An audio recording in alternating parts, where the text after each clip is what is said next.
Certains voient l'activité physique comme un investissement pour leur santé et leur bien-être. Vous voulez en faire partie ? Bienvenue chez Movemental. Je m'appelle Magali Dubois et je m'adresse particulièrement aux non-sportifs et à tous ceux qui aimeraient enfin réussir à adopter un mode de vie actif dans la durée.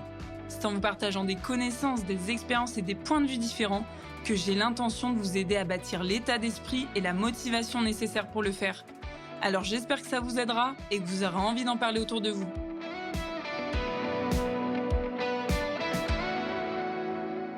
Alors, il y a des contextes de vie qui rendent la pratique de l'activité physique plus difficile que d'autres, mais pour autant pas impossible. Et c'est tout le sujet de l'épisode du jour, puisque j'ai envie de vous aider à découvrir un petit peu différents justement contextes de pratique d'activité physique. Et aujourd'hui, j'ai le plaisir d'accueillir Chloé Romingas, qui va pouvoir donc nous parler un petit peu de son expérience vis-à-vis de l'activité physique. Elle est dessinatrice, autrice, je te souhaite la bienvenue. Et puis, bienvenue à tous ceux qui sont en train de nous écouter pour la première fois sur cet épisode. Merci à vous d'être présents et de plus en plus nombreux au fil de tous ces épisodes. Bienvenue à toi et merci d'être présente ici, derrière le micro avec moi. Merci de m'avoir invitée. C'est un grand plaisir. Et j'aimerais bien pour commencer, alors c'est une question que j'essaye de poser à chacun de mes invités, c'est que tu puisses, toi, te présenter à ta manière, comme tu en as envie, comme ça te vient, tout simplement. Et de toute manière, on sera amené à mieux te connaître au fur et à mesure de l'épisode. Eh bien, alors du coup, je m'appelle Chloé, mais ça vous savez déjà. Alors, je suis autrice, dessinatrice et du coup, micro-éditrice. Je suis à mon compte depuis 7 ans maintenant. Et je sensibilise en particulier sur le handicap invisible, les maladies chroniques, les douleurs chroniques ou, de l'autre côté, le haut potentiel, les neuroatypies comme le TDAH, les troubles du spectre autistique, etc. Et je pense qu'on rentrera un petit peu dans Ouais. ces différents sujets qui sont peut-être pas connus de tout le monde. D'accord, ça sera l'occasion. C'est ça. Et du coup, je suis concernée par ces deux sujets. Et, et aujourd'hui, j'adore le sport. Mais ça n'a pas toujours été le cas. Et c'est ce qu'on Donc, va découvrir. On va parler de ça. C'est vraiment ce que je voulais, justement, en t'invitant. Parce que déjà, je pense qu'il y a beaucoup de personnes qui pourront se reconnaître dans ce que tu dis. Et c'est un épisode, enfin en tout cas, c'est, on va dire, un contexte de vie que j'ai pas encore exploré à travers le podcast Movemental. Donc je suis vraiment très contente qu'on puisse parler de ça aujourd'hui. Et alors justement, puisque ça n'a pas toujours été le cas pour toi d'être sportive, j'aimerais bien chronologiquement, qu'on parle un petit peu de peut-être quand tu étais plus jeune, dans ton enfance. On a un petit invité surprise avec nous. Mais j'aimerais bien que tu nous parles de comment c'était justement le avant que tu te mettes un petit peu à l'activité physique. Alors, quand j'étais petite, déjà, je viens d'une famille qui est quand même assez sportive.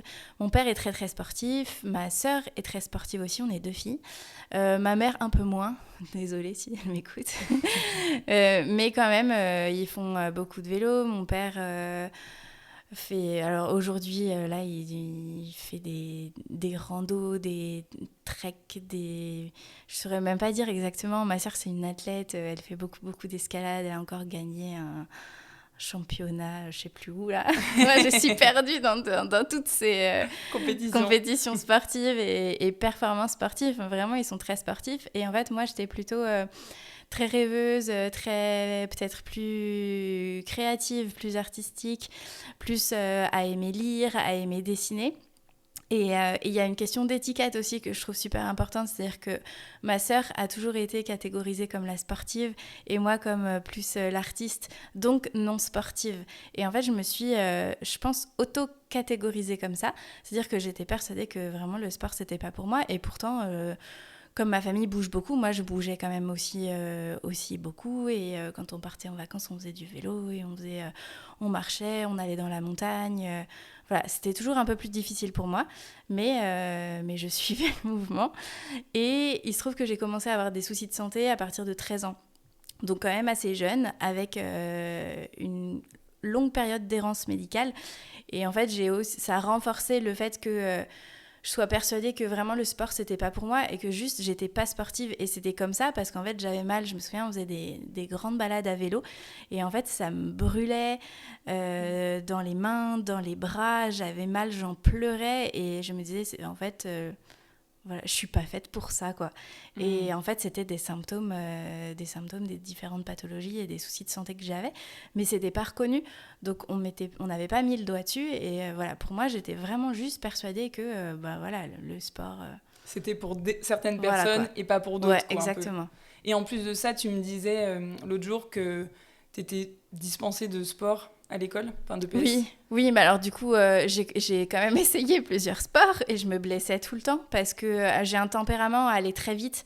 Il n'y a pas de demi-mesure. Tu fonces. C'est-à-dire que, voilà, donc en fait, quand je fais du sport, j'y vais vraiment, quoi, j'y vais pas doucement. Donc quand il y avait des crosses à l'école, je perdais connaissance. Donc j'ai toujours fini avec les pompiers. Quand je commençais une activité sportive, je me blessais. Donc en fait, juste après, j'arrêtais. Donc j'ai fini par faire du dessin et du piano parce que c'était moins dangereux. Ouais, en fait, c'était vraiment... Est-ce que, tiens, j'aime bien ce sujet-là du fait que souvent, on a plutôt tendance à pousser les gens à s'y mettre et à, tu vois, à les pousser un peu dans des séances de sport ou d'activité physique. Et toi, c'est peut-être l'inverse, ou plutôt de freiner. Comment est-ce que tu justifies ça, entre guillemets? C'est-à-dire, qu'est-ce que tu te dis dans ta tête quand tu es en train de faire une séance, ou qu'est-ce que tu te disais à l'époque quand tu faisais un cross, justement? Moi, si j'y vais, j'y vais. Enfin, sinon, ça sert à rien de démarrer. En fait, j'avais aucune conscience. Aujourd'hui, c'est encore difficile. J'ai beaucoup travaillé dessus, on en reparlera, de mes limites physiques. Et ma tête vit pas sur la même planète que mon corps. Donc, c'est dur. Enfin, si tu veux, dans ma tête, moi, je me disais, mais allez, il faut que je sois la première, en mode performance, compétition, on y va, je veux finir. Et puis, du coup, je démarrais à fond, tu vois. J'avais pas du tout conscience de, non, il faut y aller doucement pour réussir à vraiment tenir. Dans la durée, ouais. Moi, je démarrais à fond et paf, je perdais connaissance. Ok. En fait, t'as l'âme d'une compétitrice. Ouais, mais pas le physique.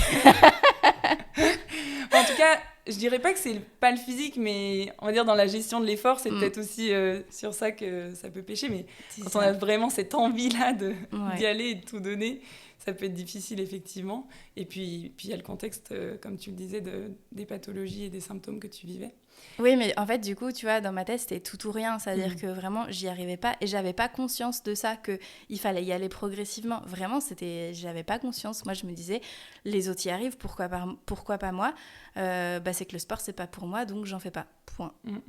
Oui. C'est assez logique, finalement, quand on t'entend dire ça, tu vois. Ouais. C'est assez logique de penser de cette manière et d'en arriver à la conclusion que c'est pas fait pour moi, parce que, vous voyez bien, je tombe dans les pommes. Ouais. Donc, c'est assez logique. Et du coup, j'imagine que ça a beaucoup évolué, tout ça.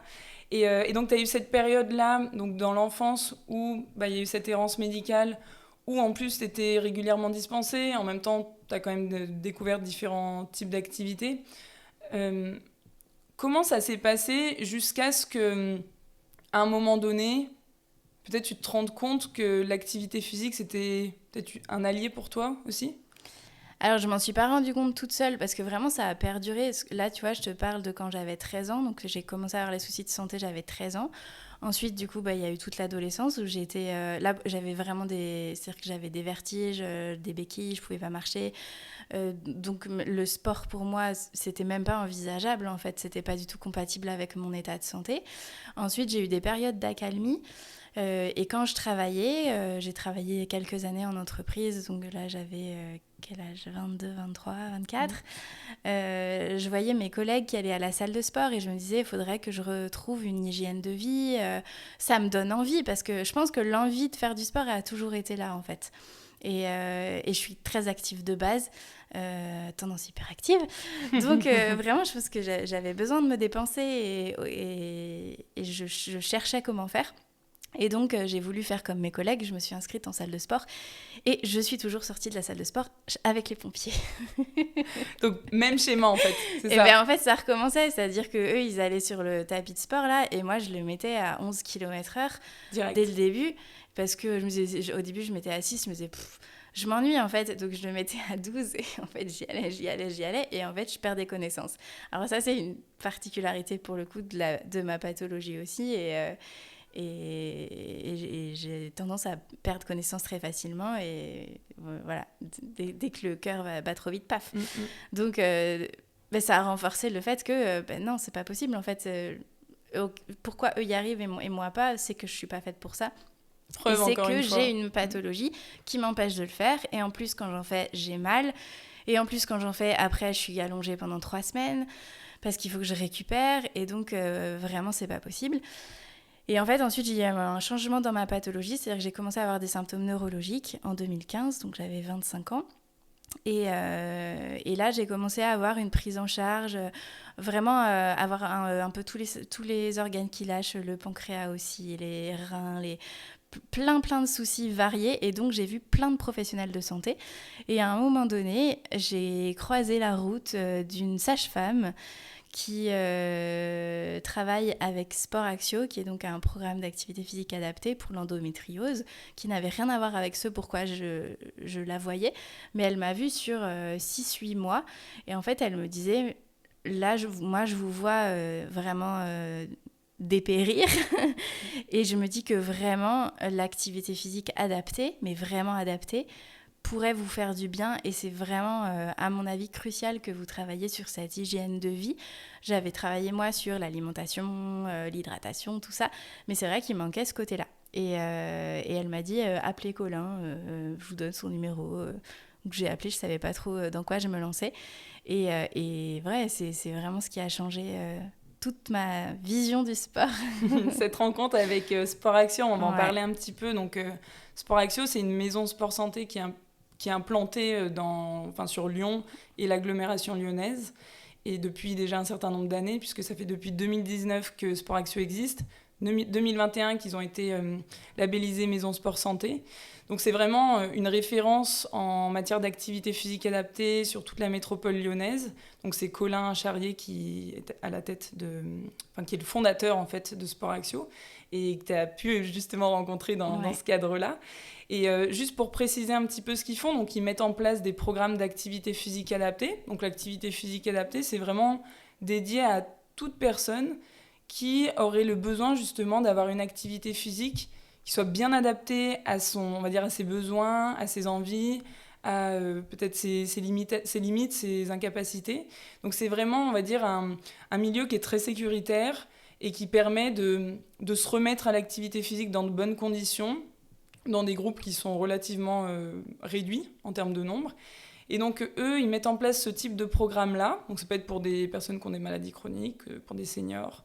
Enfin, on a toutes personnes qui, je dirais, ne peuvent pas forcément aller pratiquer dans un contexte classique, donc dans une salle de sport sans accompagnement réel. Et à côté de ça, ils proposent également des ateliers justement autour de l'hygiène de vie, autour de la santé même. Donc, ils font des ateliers de promotion de la santé.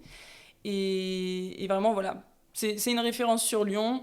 Et je pense que toi, tu peux aussi en témoigner. Mmh. Alors, raconte-nous un petit peu comment ça s'est passé, cette rencontre avec Sport Axio, puisque donc ta sage-femme t'a mené petit à petit vers eux. Comment ça s'est fait ensuite quand tu as pris contact avec eux ? En fait, Sport Axio n'existait pas encore. C'était vraiment Colin qui était en... Je pense que c'était une micro-entreprise. C'était l'année d'avant, c'était 2018. Donc, il était en train de lancer ce projet-là. Okay. Et donc, c'était directement avec lui. On a fait un test. Il m'a raconté... le but de l'activité physique adaptée. Vraiment, j'en avais jamais entendu parler.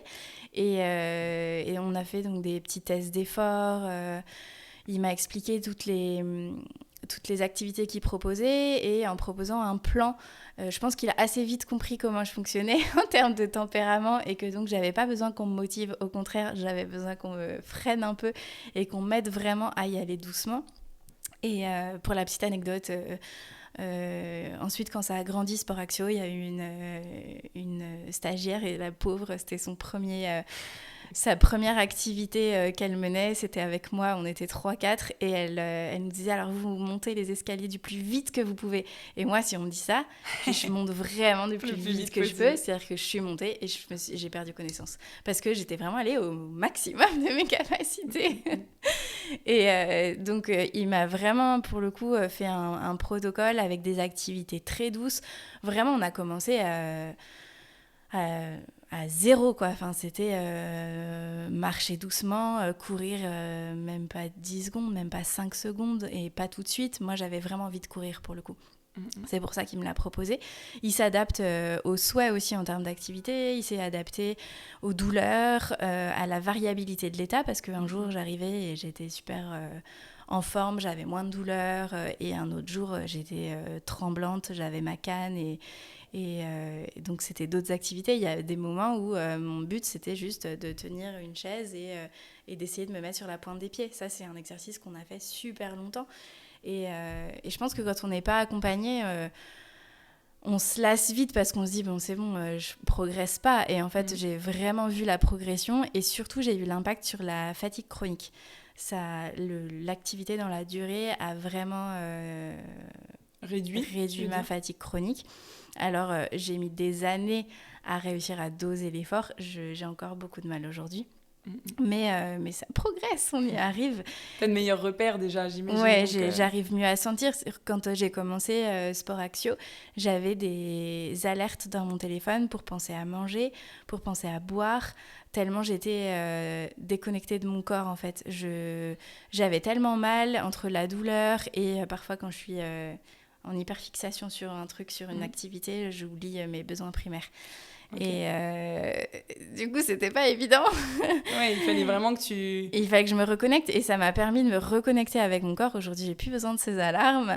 Et par contre, c'est vrai que la fatigue, je la ressentais pas. Et c'est pour ça, en fait, que je tombais dans les pommes à chaque fois et que je finissais toujours chez les pompiers parce que j'arrivais pas à sentir le moment où il faut que je ralentisse, il faut que je m'assieds, il faut, tu vois. Un peu comme si les signaux que ton corps pourrait t'envoyer étaient un peu inhibés, quoi. Ouais, exactement. Et vraiment, je pense que c'est le fait d'y aller hyper progressivement qui m'explique qu'on commence par des activités super douces, des étirements.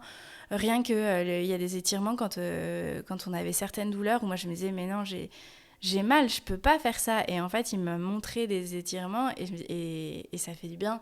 Et en fait, c'est contraire. Par exemple, quand j'avais des grosses crampes et mal au ventre, bah, ma réaction première, c'était de me plier en deux, en fait, vraiment.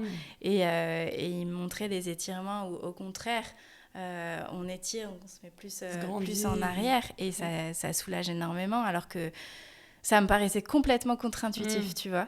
Et donc vraiment, ouais, sur la respiration aussi, c'est vrai, c'était vraiment très complet, très adapté aux douleurs et ça m'a rassurée. Je pense que la première chose, c'est ça rassure et après ça réconcilie avec l'activité physique. C'est ce que j'allais finir par dire, c'est que ça a dû cheminer dans ta tête, tu vois, bah non, c'est pas fait pour moi, à quoi du coup? Finalement, c'était, ouais, c'est peut-être fait pour moi, à condition que ce soit adapté.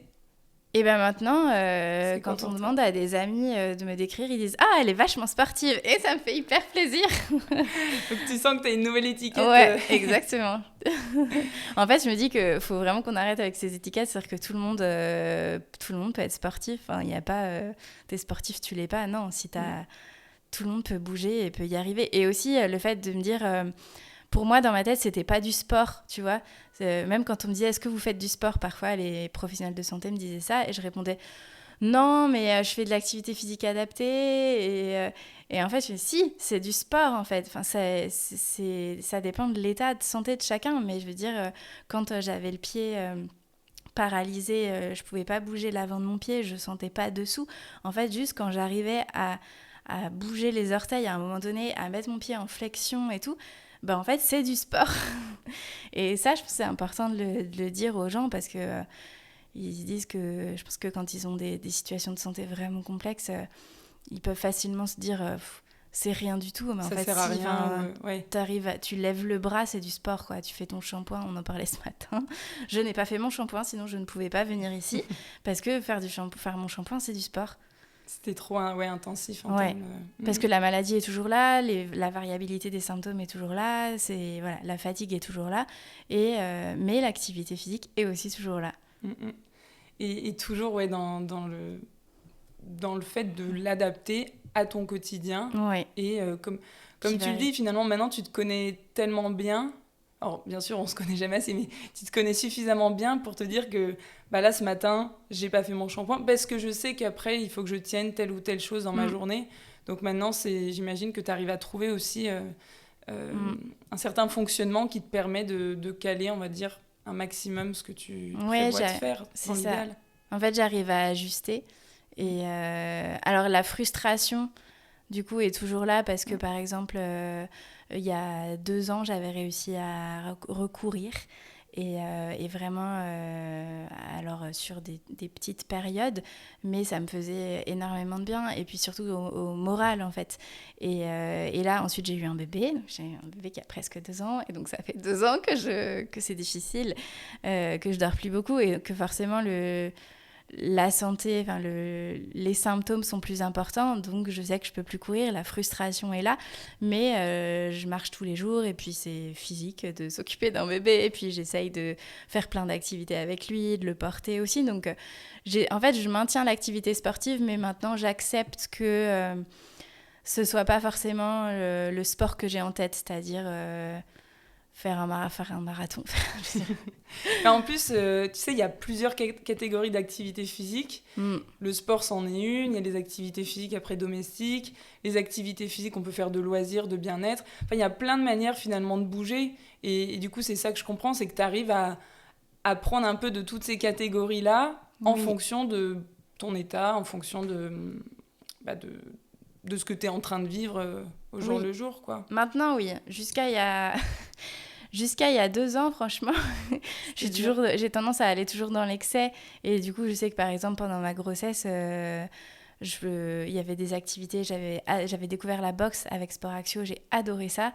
Et j'avais envie d'en faire tous les jours et de m'inscrire dans un club de boxe. Et en fait, j'ai vite vu mes limites et j'ai vite vu que c'était pas possible. Et j'ai une tendance à aller à l'excès quand même. Je faisais des vidéos YouTube. Je pouvais mettre des hits là tout le temps, en faire tous les jours, alors que c'est hyper mauvais.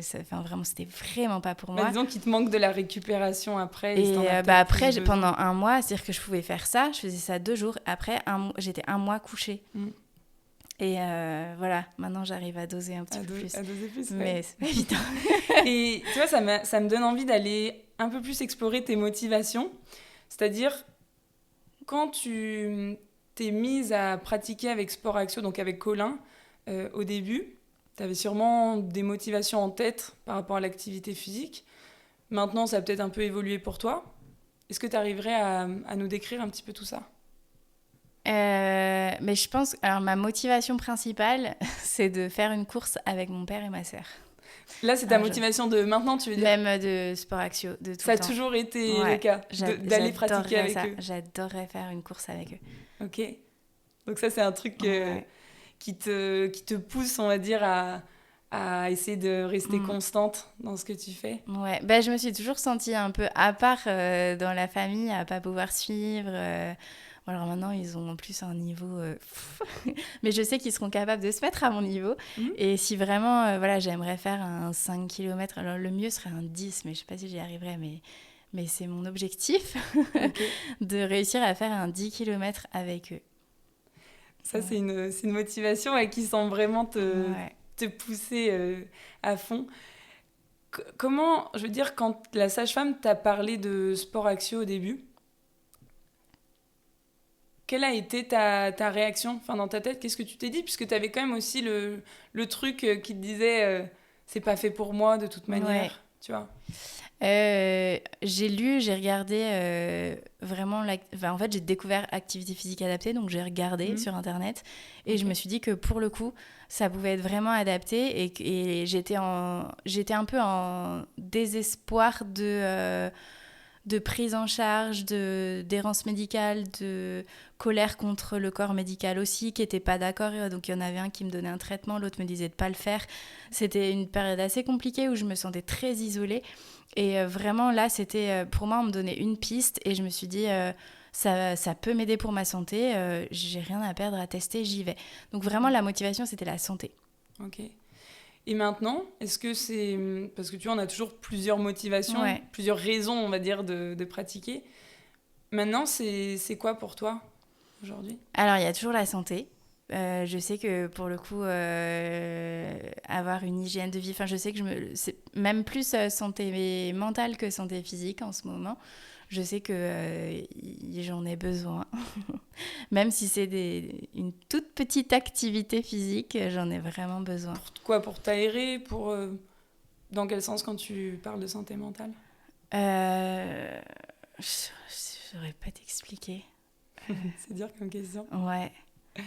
Tu vois, ça peut être... J'arrive pas à expliquer l'impact, tu vois, mais je sens que ça a vraiment un impact sur la santé mentale.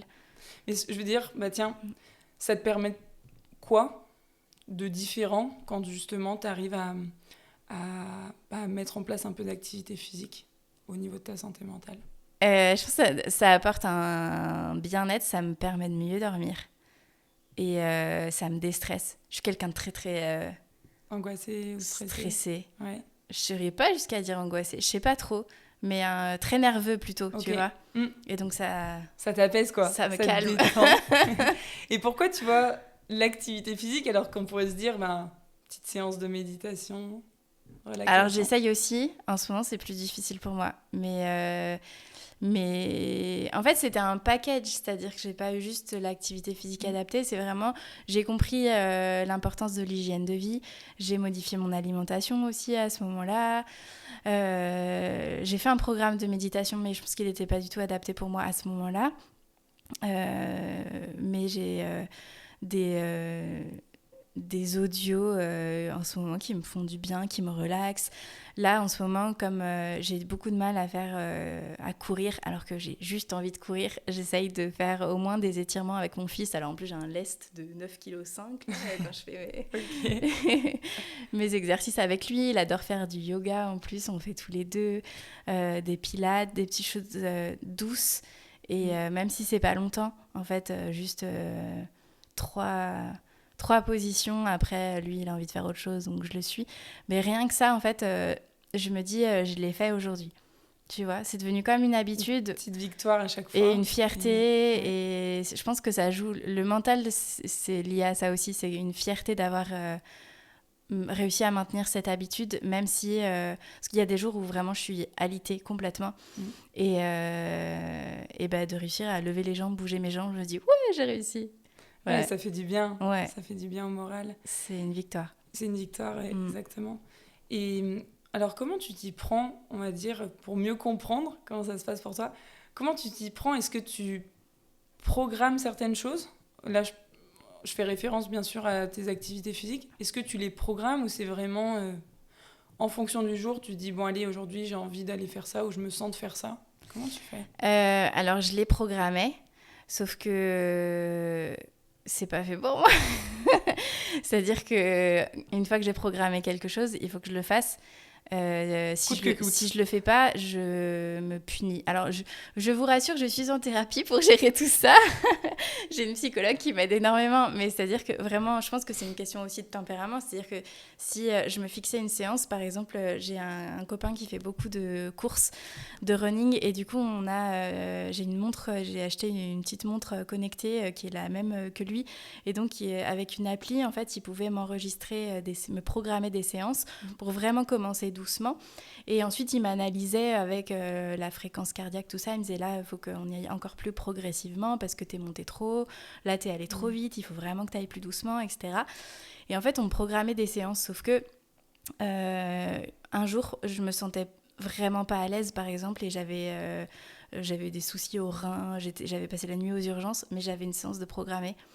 Et en fait, si je la faisais pas, j'allais m'interdire de manger le soir, enfin vraiment des trucs c'était un échec pour toi. Ouais, c'était et culpabilisant. Ouais, donc vraiment j'ai compris qu'il fallait pas que je fonctionne comme ça. Et donc je programme pas, mais je me dis chaque jour, en fait je me dis juste chaque jour il faut que je bouge un peu, et en fonction de comment je me sens, je me dis bah là j'ai envie et je me sens capable de faire un peu de pilates, et ben je vais faire ça. Et un jour où c'est juste, je suis derrière la trottinette de mon fils, là, je m'appuie un peu dessus si j'ai mal, mais je vais courir un petit peu derrière, ou le porter un peu plus au parc, ou voilà, jouer avec lui au ballon, et je me dis, bah, j'ai bougé.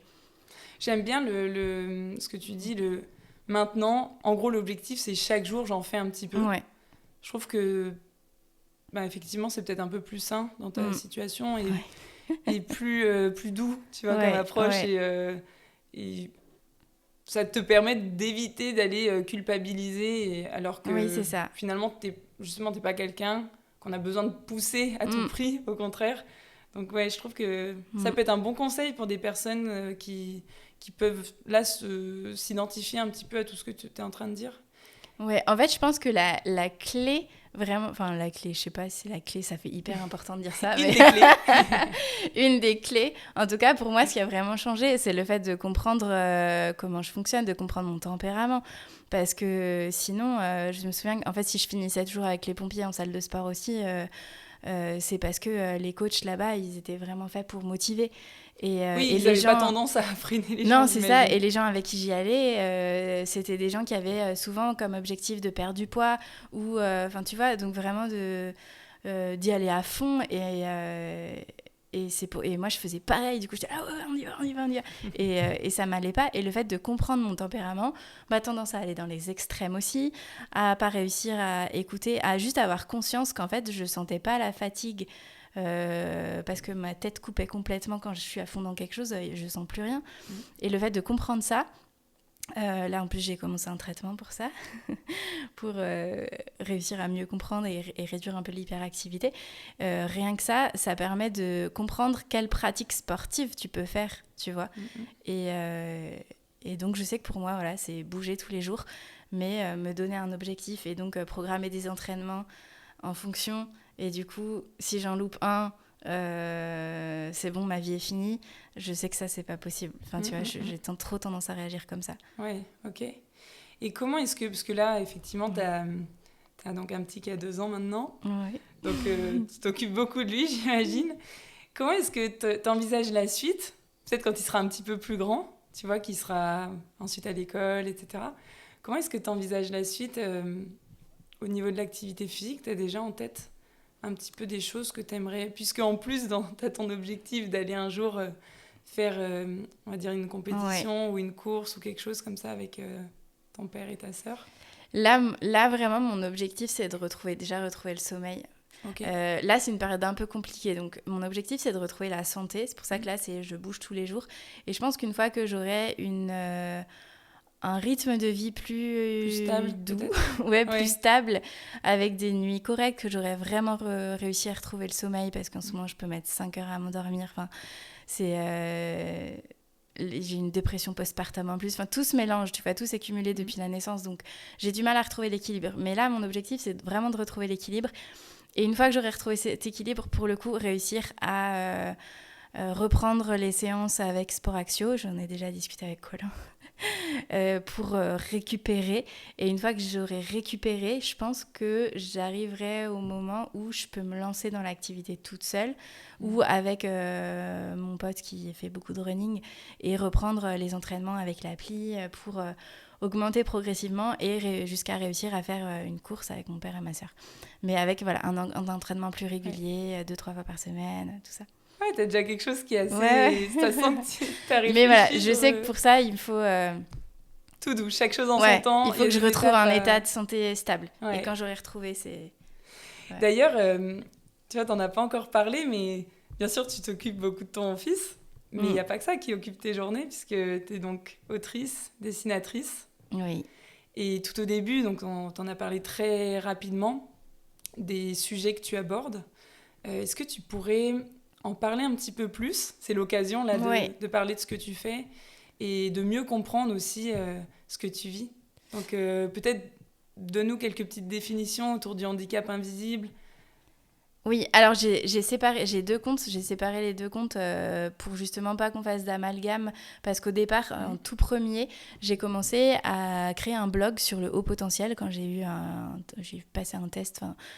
Bon, je passe tous les détails, ça serait beaucoup trop long, mais du coup, on m'a identifié au potentiel intellectuel. Là, on vient de m'identifier TDAH aussi. J'ai toujours su que j'avais de l'hyperactivité. Je suis en train de découvrir, d'explorer du coup ce truc-là en plus, ça me perturbe un petit peu. Mais donc le blog était vraiment pour vulgariser de façon... hyper ludique, hyper simple et déculpabilisante aussi, sans pathos, sans dramatisation, oh là là, on va être en échec scolaire, ou alors au contraire, c'est des génies. Vraiment casser les clichés là-dessus. Pour sensibiliser, c'était ça? Pour sensibiliser. Le but, c'est vraiment de sensibiliser. C'était juste un blog et en fait, j'ai eu de plus en plus de lecteurs qui m'ont dit tes articles sont devenus... Enfin, maintenant, il y en a plein, parce qu'il y a énormément de sujets super importants à traiter. Et c'est justement sur la compréhension du fonctionnement, la compréhension du tempérament aussi, tout ce qui se mélange à ça, le vécu, enfin voilà, il n'y a pas que ces caractéristiques-là, il y a plein d'autres choses. Et donc, c'est super important, je trouve, de réussir à comprendre, à appréhender tout ça. Et je le fais avec des dessins parce que je trouve que parfois, une situation dessinée déjà permet aux gens de se sentir moins seuls. Ils disent oh, mais moi aussi. Et ça permet de creuser parce qu'au départ, le haut potentiel intellectuel, c'est ce qu'on appelle aussi surdoué. C'est un synonyme, sauf qu'il y a beaucoup de préjugés derrière le mot surdoué. Maintenant aussi derrière HPI, mais moi, j'ai toujours refusé de m'identifier au surdoué au début et de creuser le sujet juste parce que ça me faisait peur, parce que je me disais bah non, c'est des génies, c'est pas moi, rien à voir. Et alors qu'en fait maintenant je l'utilise sans aucun problème. Mais ça demande une acceptation.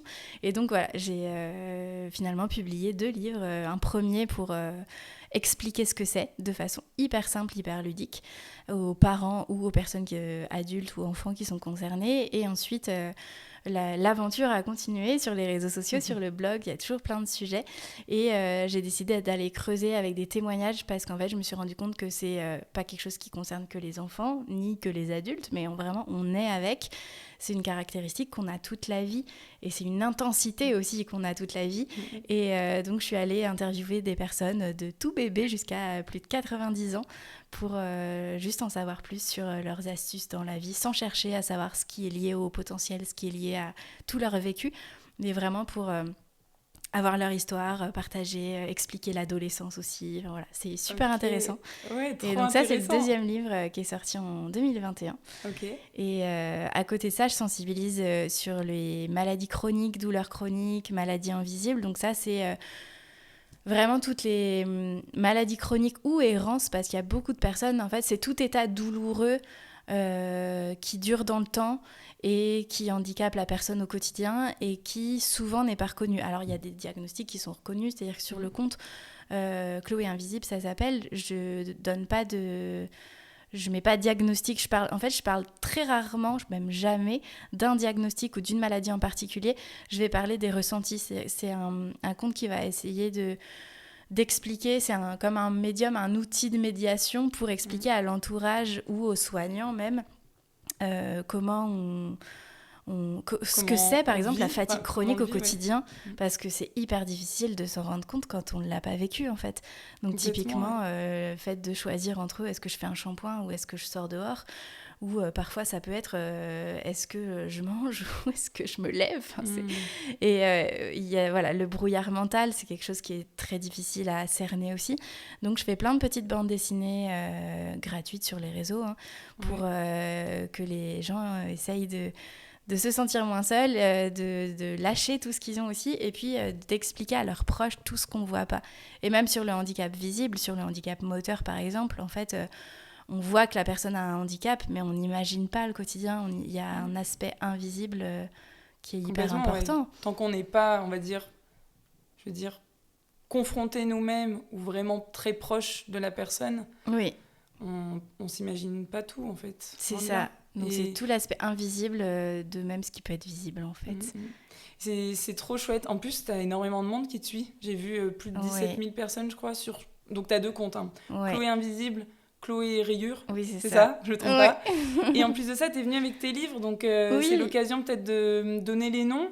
Ouais. Et puis, en plus, j'ai un tout nouveau que vous voyez en avant-première parce qu'il n'est même pas sorti encore. C'est celui-là, là. Je le montre, c'est où la vidéo ? Ah, elle est là, la vidéo. Tu peux le montrer. Donc, pour ceux qui sont juste sur de l'audio, là, on enregistre également en vidéo. Donc, désolée pour vous. Je mettrai les liens pour que vous puissiez les trouver. Donc, celui-ci, comment il s'appelle ? Et donc, c'est ton dernier livre. Oui. Alors, quel est le sujet de ce différent. Il s'appelle « Dis papa ou par ma tristesse quand je suis content ». Et celui-ci, c'est un album jeunesse, pour le coup, sur les émotions, et plus particulièrement sur le fait qu'une émotion ne chasse pas l'autre. C'est pour aider les tout petits comme les grands à s'autoriser à vivre différentes émotions, c'est-à-dire qu'on peut être triste et être un peu heureux en même temps. C'est-à-dire qu'on peut vivre un deuil, par exemple, et en même temps un heureux événement. Et il ne faut pas s'interdire de rire ou de sourire parce qu'on est en plein deuil. On peut s'agacer, être très fâché et aimer la personne profondément quand même. Voilà, c'est pour expliquer un peu la cohabitation de toutes les émotions. Ok, De façon très tendre, très poétique et ludique. Génial. Voilà. Et tes deux autres... Donc lui, il sort en septembre, c'est ça ? Début septembre. Ok. C'est Donc ça. très bien, dans 15 jours à peu près, si vous écoutez l'épisode à sa sortie. Et tes deux autres livres, donc t'es venu avec tes deux premiers C'est ça, livres. Qui s'appellent Rayures et ratures, 1 et 2. L'originalité. Okay. Simple, c'est bien. C'est ça. Donc eux qui sont donc pour le coup pas du tout sur le même sujet. Pas du tout sur le même sujet. Ces deux-là, c'est vraiment les livres. Le premier adapté du blog, le second avec les témoignages dont je te parlais tout à l'heure. Parce que le HPI, les surdoués, on appelle aussi ça zèbre. À une époque, on appelait ça zèbre. Et donc là, l'idée, c'est d'aller explorer l'humain derrière le zèbre, les personnes surdouées en tant que personnes qui sont pas juste surdouées, qui ont plein d'autres choses. Donc, d'où les rayures, c'est ça ?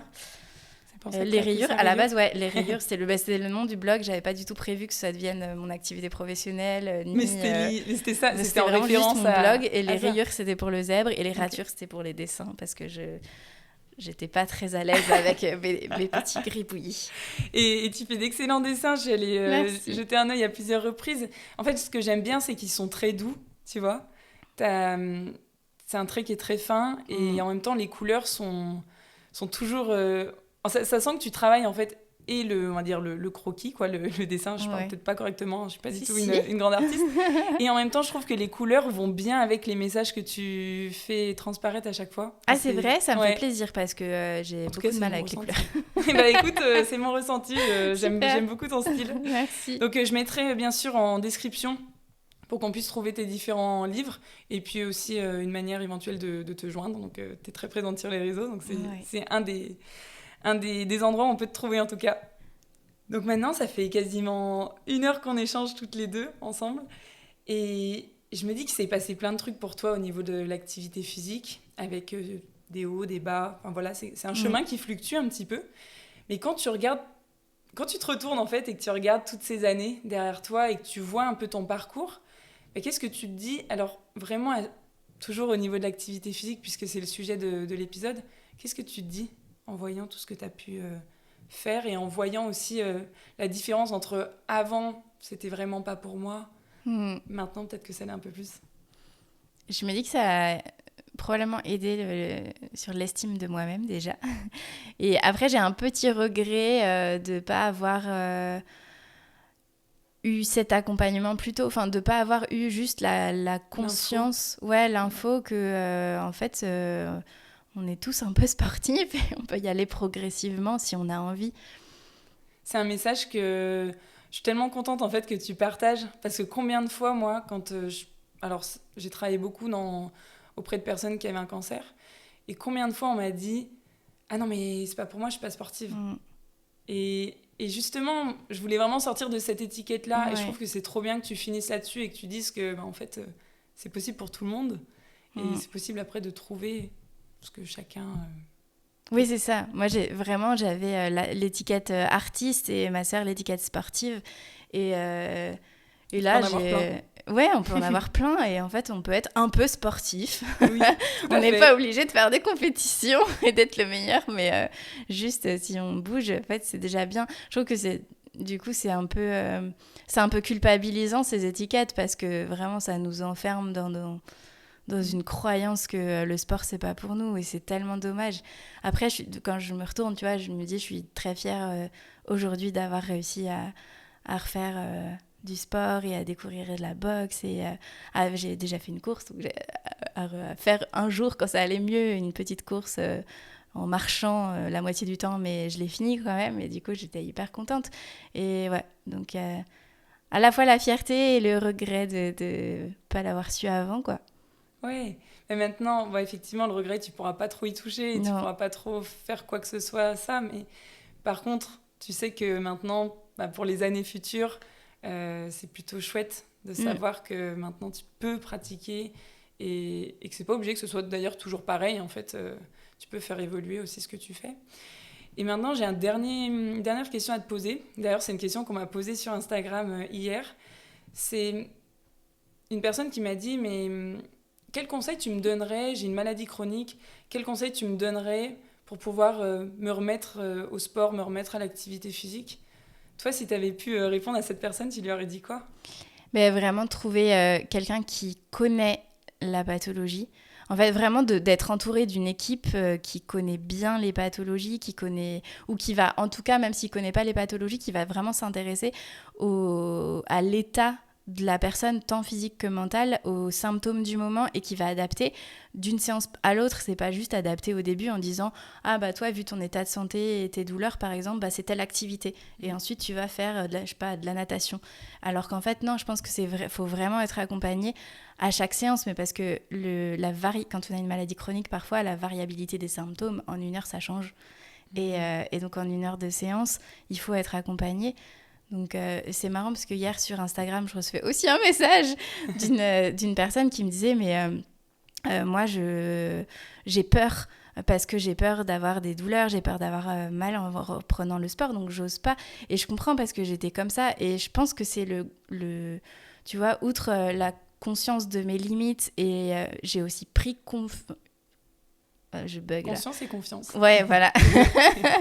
J'ai aussi pris confiance parce que je sais, tu vois, là, je me sentirais pas d'aller dans un club de sport normal. Normal. Plus classique. Ouais, voilà. Mais je sais que quand je reprendrai, dès que mon état est un peu stable, je vais reprendre avec Colin et Sport Axio, parce que je sais que j'ai besoin d'un accompagnement vraiment hyper proche au début. Parce que si j'ai une douleur, il va adapter l'exercice. Parce que ça m'est arrivé plein de fois, rien qu'un étirement où en fait, moi, quand je me mettais, c'est un truc avec les bras là, et en fait, mon bras se mettait à trembler. Il me disait, c'est pas grave, tu vas le faire autrement. Et il me proposait un autre étirement qui étirait le même muscle, mais d'une façon où moi, ça me permettait de pas trembler. Et donc, je pense que pour avoir confiance, retrouver la confiance, être rassuré, c'est vraiment la première étape. D'être entouré, d'être accompagné. Et du coup, ouais, c'est d'être accompagné d'une équipe qui connaît les pathologies, qui connaît les symptômes, tout ça. Et ouais. Ok, je pense que c'est un très beau mot de la fin. Voilà. Enfin, en tout cas, un bon conseil. Et d'autant plus que l'activité physique adaptée, comme tu l'as bien dit, c'est pas forcément très connu au premier abord. Donc, d'aller se tourner vers ça, je pense que c'est aussi une bonne manière de s'y mettre. Et comme tu le dis, de retrouver confiance en soi, en ses capacités. Et de retrouver peut-être le goût aussi à l'activité physique et au sport. C'est ça. Promis, si j'arrive à faire ma course avec mon père et ma sœur, je mettrai un t-shirt avec Sport Axio d'un côté et Movemental de l'autre. Franchement, j'espère. Et j'espère que après ça, qu'on se retrouvera aussi derrière le micro pour que tu nous partages tout ça. C'est vraiment trop chouette. En tout cas, moi, j'ai passé un super moment avec toi. C'était vraiment très agréable de t'écouter parler, d'écouter ta vision aussi de tous ces sujets-là qui sont parfois, en fait, dur à cerner, je pense, pour des personnes qui ne le vivent pas. Et pour des personnes qui le vivent, qui peuvent avoir justement la sensation d'être un peu exclues par moment ou de mal être comprises, en fait. Et je trouve que tu as apporté, en plus avec beaucoup de douceur, tu as apporté, on va dire, de la clarté par rapport à ça en nous parlant, enfin, à travers ton expérience à toi. Donc, je te remercie beaucoup, Chloé, pour tout ça. Merci à toi. Et puis, félicitations pour tout ce que tu as entrepris jusqu'ici, Merci. pour ton futur livre qui va bientôt sortir. Et j'espère te retrouver une prochaine fois aussi derrière le micro ou dans un autre contexte. Avec plaisir, merci à toi. Merci, belle journée à tous.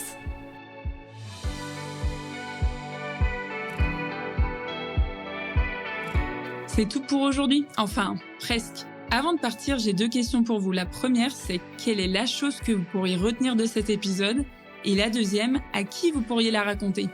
En partageant ce podcast et en lui attribuant la meilleure note possible, vous inspirerez d'autres personnes à être plus actives. Et comme votre avis compte beaucoup pour moi, n'hésitez pas à me faire part de vos réflexions, j'essaierai de vous répondre. À bientôt !